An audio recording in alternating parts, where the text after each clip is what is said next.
да кажете каква се стојбата во болницата, дали има доволно средства за заштита на персоналот, дали сте екипирани во состојбата?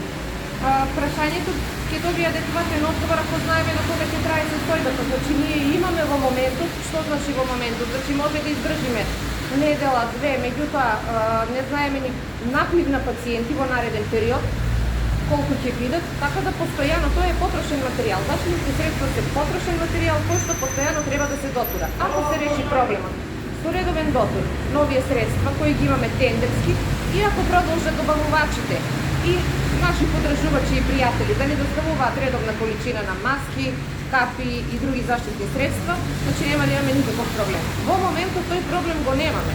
Имаше, значи, вчера, завчера, едно пребројување на тој заштитен материјал, што ако застане, па преминавме на алтернатива, шиење на маски кои се стерилизираат, се дезинфицираат и се даваат на оние служби кои што не се во директен контакт со заболени.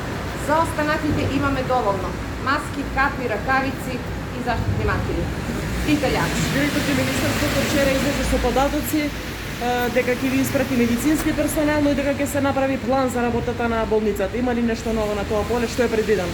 Значи на официјалниот мејл на Општа болница Куманово немам добиено допис од Министерство за здравство за такво нешто и по-конкретно во што би се состојала таа помош. Лекари, медицински сестри и друго.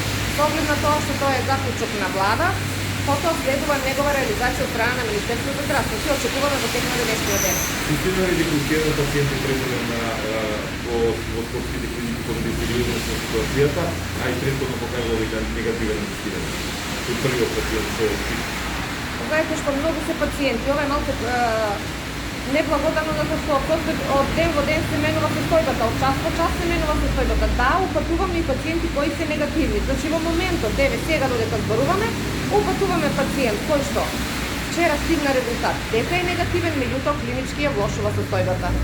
Исто така ќе бидат упатени на скопските клиники двајца пациенти, сопружници се, едниот е позитивен, сопругата е позитивна, тој е негативен, меѓутоа биле во иста соба, контакт, болеста почнала истовремено, така да ако денес бил негативен, не значи дека утре, задутре ќе биде негативен, баш кај пациент со ризик. Тој што е пратен тој истот ЧИК, вработен во ЧИК, кој имал допир со определена положителна? Не можам да ви кажам, затоа што епидемиолошките податоци ги зема епидемиолог. А каква е состојбата со лекарите? Има навистина многу барања за боледување или за одмори? Дали сите се на Одмори нема. Имавме во самоизолација тие што патувале, имаме ослободени по основна дијагноза, родител на малолетно дете, самохрани родители и слично. Сега, значи во моментот 4 лица медицински, 2 доктори и 2 медицински сестри се ослободени заради тоа што на контролните тестови, значи на скрининг излегоа позитивни, иако немаат никаква симптоматологија, но добро е што сите ги тестиравме што имале допир со пациентката позитивна на COVID, која што почина. Има други што се во рамки на скринингот денеска што се правени, уште се тоа прашите во Центар за јавно здравје. Скринингот и испитувањата ги прават тие. Како се во состојбата на лекарите на персоналот на COVID или како е состојбата? Значи ние треба да бидеме спремни дека може уште некој да заболи. Малку се. Имаме дефицитарен кадар, инфектолозите беа 4, сега се 3. Имат на испомош уште 2 помлади лекари, едната е специјализант, другиот е општ лекар и уште еден колега кој што е доктор по општа медицина со искуство, кој што веќе со години дежура на тој одел. Тоа се ресурсите по однос на доктори.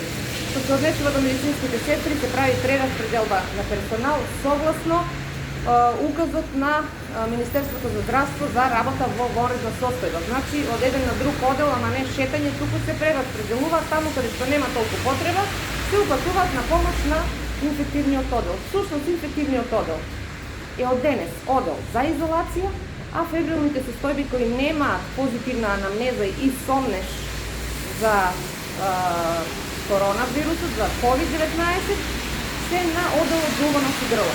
Таму ќе бидат хоспитализирани. Тријажа на пациенти, преглед на сите исти состојби во стариот ургентен центар.